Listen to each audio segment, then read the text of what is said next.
اگلا پوائنٹ ہے سر جی انٹرویو کے لیے سلیکشن اور شارٹ لسٹنگ کرائٹیریا کیا ہے پلیز انفارم. یہ آؤٹ نہیں ہوتا، یہ پرچہ نہیں ہے 2+2=4. انٹرویو ایک لمبا نمبر آف پیرامیٹرز ہوتے ہیں جو انٹرویو لینے والے افسر کے زیر نظر ہوتے ہیں. Confidence, appearance, profession, aptitude. تو بیسیکلی باڈی لینگویج وہ دیکھ رہا ہوتا ہے، نالج. تو یہ بتایا نہیں جا سکتا کہ یہ چیزیں 2+2=4 نہیں ہیں. کچھ چیزیں نظر آ رہی ہیں، کچھ نہیں آ رہی.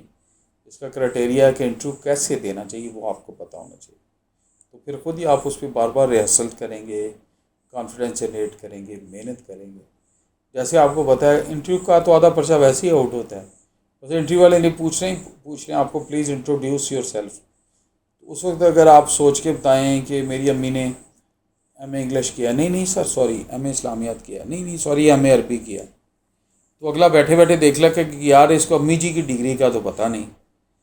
تو جو سب سے محبت والی جگہ ہے کہ کیا کرتی ہیں اور اپنا کیا محنت کرے. تو بیسیکلی بیٹا میں کہنا چاہ رہا ہوں جو آپ کی دلچسپی ہے نا وہ آپ کی منزل کی دھند بتاتی ہے. کوشش کریں کہ انٹرویو کی پریپریشن ریہرسلز کریں، پتہ ہو آپ ہر چیز، بہن بھائیوں کی لائکنگ ڈس لائکنگ، کس کی کیا ڈیٹ آف برتھ ہے. یہ تو خون کے رشتے ہیں، اس کو بہتر سے بہتر آپ محنت کر کے کر سکتے ہیں. آپ کو عجیب سا لگے گا کہ میں نے کوئی انٹرویو کا کوئی پیٹ آپ کو گیس ورک نہیں بتایا. نہ میں گیس بتاتا ہوں، نہ گیس پہ بلیو کرتا ہوں. جتنا زور گیس پہ لگانا ہے میں کہتا ہوں اتنی محنت کر لیں. وہ مجھے یاد ہے درسی یا کون سا تھا، دیر واز سم پبلشر 9-10 میں نا وہ گیس پیپر بنے ہوتے تھے. تو میرے کلاس فیلو اس کے یہ گیس پیپر والے سوال ہی کرتے تھے. تو میں نہیں کرتا تھا. 9ویں 10ویں میں بھی ایک عادت ہو جاتی ہے نا بھائی. جو گیس پہ چلتے ہیں، جو شارٹ کٹ پہ چلتے ہیں، چھکا لگ بھی سکتا ہے، مس بھی ہو سکتا ہے. بیسیکلی آپ کو اگر برا لگے تو میں آپ کو نہیں کہہ رہا، مائنڈ نہیں کرنا، سب کو کہہ رہا ہوں، اپنے آپ کو بھی کہہ رہا ہوں. گیس اور شارٹ کٹ دونوں ایک ڈاجر بندے کی علامت ہوتی ہے. صحیح رستے سے جانا، محنت سے جانا، وہ میرا رب اچر رہے گا نہیں جانے پہ.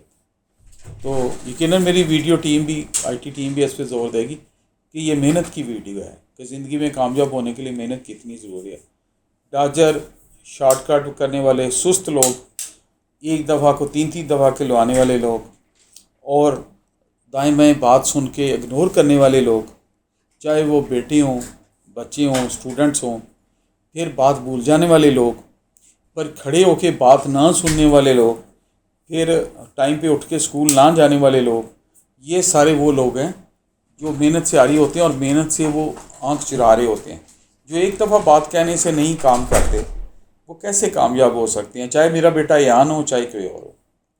تو میں بیٹا یہ کہنا چاہتا ہوں کہ آپ عادت ہی لمبے روٹ کی ڈال لیں. لمبا روٹ تھوڑا لمبا ہوتا ہے، زور بھی لگتا ہے، محنت بھی کرنی پڑتی ہے، لیکن خدا کی قسم، یہ میرا پیک پوائنٹ ہے اور میں ٹیم سے ایکسپیکٹ کرتا ہوں اس پہ زور دیں، خدا کی قسم لمبے اور سیدھے روٹ سے جانے والے لوگ زندگی میں ناکام نہیں ہوتے. کہیں نہ کہیں ان کو کام آتا ہے. ان اللہ مع صابرین. آپ نے لوگوں کی تیزیوں پہ، چرب زبانیوں پہ، سیاستوں میں گند پہ، چرب زبانی پہ، حسد پہ صبر کیا. لمبا روٹ ہے. ان اللہ مع صابرین. اس میں بھی آپ کی پرسنالٹی ڈیولپ ہوتی ہے. لوگوں کی محنت کرنے والے کئی بچے میں نے دیکھے ہیں، لوگ ان کا مذاق اڑاتے ہیں، اوے سارا دن پڑھتا رہنا، پاس پھر نہیں ہویا، یہ نہیں ہوا، فرسٹ پھر نہیں آئے. بیٹا دل پہ نہ لیں.